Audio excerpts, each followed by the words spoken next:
Hey everybody, welcome to Cooking with CJ.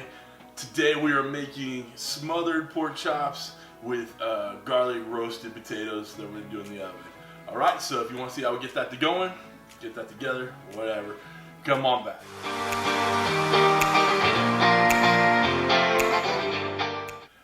And if you're part of CJ's crew, you know I love you.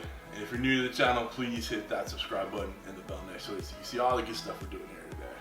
Alright, so we have some nice pork chops over here, some bone-in pork chops. We're gonna cook them in the cast iron skillet. We're gonna do a little shallots, a little garlic, a little thyme in there. We salt and peppered them up already. And kind of base them like how we've done the ribeye steaks in the skillet before too. Okay, so we're gonna do that with the pork chops, pull them out. Make a little pan gravy with some beef stock. I know you can use chicken or beef stock, but I prefer beef. It gives it a little bit more flavor, a little more unctuousness. And smother them up. I'll show you how to do that when we come back. All right. All right, guys. Here's our pan roasted pork chops with our roasted new potatoes and this great drippings gravy sauce right there.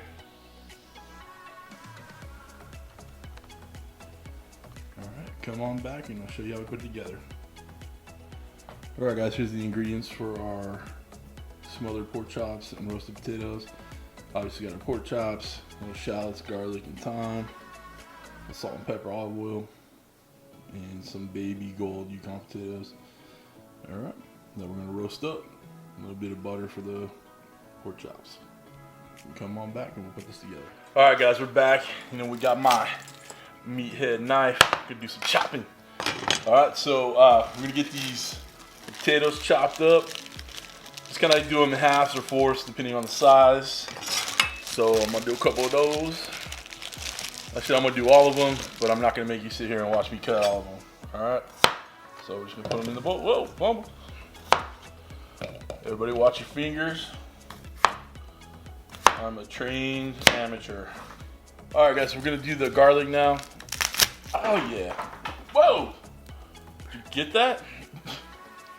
Don't push too hard, because you'll see if you watch the instant replay, got 3 cloves of garlic on the ground over there. Won't be using those. Alright, I'll pick those up later. Alright, so we're gonna use garlic for the potatoes and we're gonna use garlic for the dish.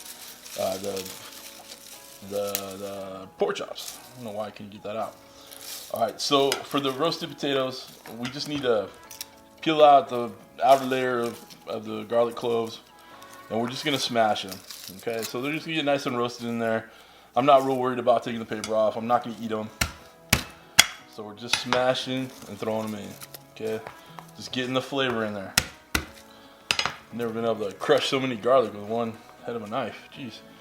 Alright, so to get these potatoes started, we do about a good glug of olive oil. A good glug. It's a unit of measurement. Alright, you put a little Himalayan salt. Again, it's good flavor and it's good texture feel in your mouth. Alright, little cracked black. Alright, I'm gonna stir these up. Alright. Make sure they're all coated with all that good flavors. Oh yeah. Alright, now let me get my oven glove. Taking out this hot pan. Then we're gonna pour these on there. Hear that sizzle, baby? Alright.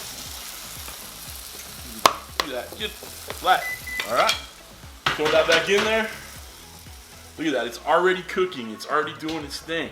It's already getting those flavors going. It's already roasting. Don't look at me, I don't have my hat on. Oh no. Alright guys, we're back. We got the garlic smashed up. Like again, we're not gonna eat it. It doesn't need to be on the actual pork chops, but it's gonna be part of our flavoring. Alright, so I'm just gonna thinly slice these shallots. We want them to kind of melt into the dish itself.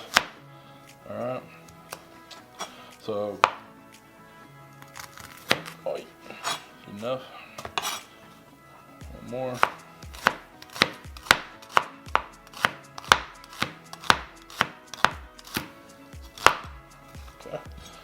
is gonna break apart real nice in there. Add nice flavor. It's gonna be good.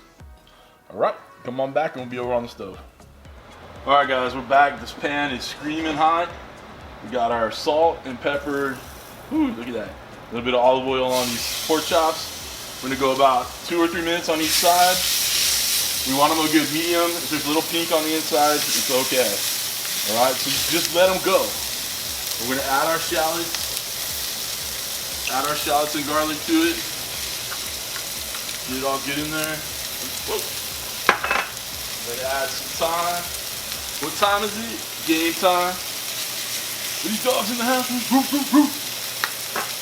All right, we got our thyme in. We're gonna get it moving and grooving. Come on back. We're gonna flip these over when they're seared up, and we're gonna add some butter to it, and we'll call it a day. All right, so we're back. We flipped them over. We got a nice, good caramelized sear on it.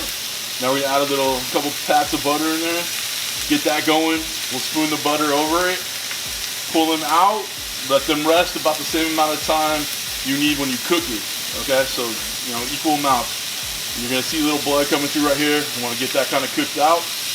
Other than that, just normal dish. All right, come on back. All right, guys, we're back. We pulled out all the big bits. We put it over here to the side. We're letting it rest. Like I said, rest about as much time as you cooked with it. So we're just gonna make a simple roux with the little crispy bits that are left in there.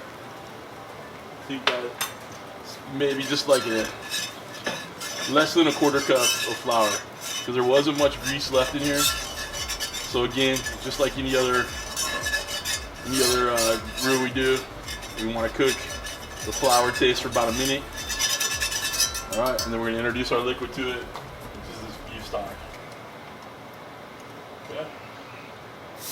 Oh, you want to keep stirring. Get those lumps out. We're going to have a wonderful gravy, stock gravy for our pork chops to pour over the top. All right, come on back. All right, guys, we're back. It's a lot of work for a random Tuesday night. I was kind of thinking it wouldn't take as much effort as it did, but effort's rewarded because this looks good as hell. Got this pan dripped gravy. I'm just gonna pour it on a little bit over there. Oh yeah, that gravy, oh, it's so good. I've been kind of tasting and going as I go, and it's freaking delicious. All right, so let's cut another little piece here. Get a little potato. Oh yeah.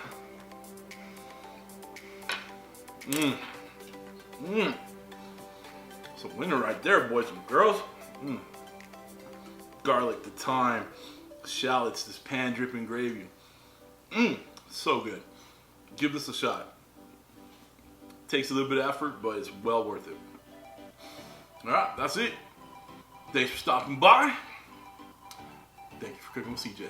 Take care now.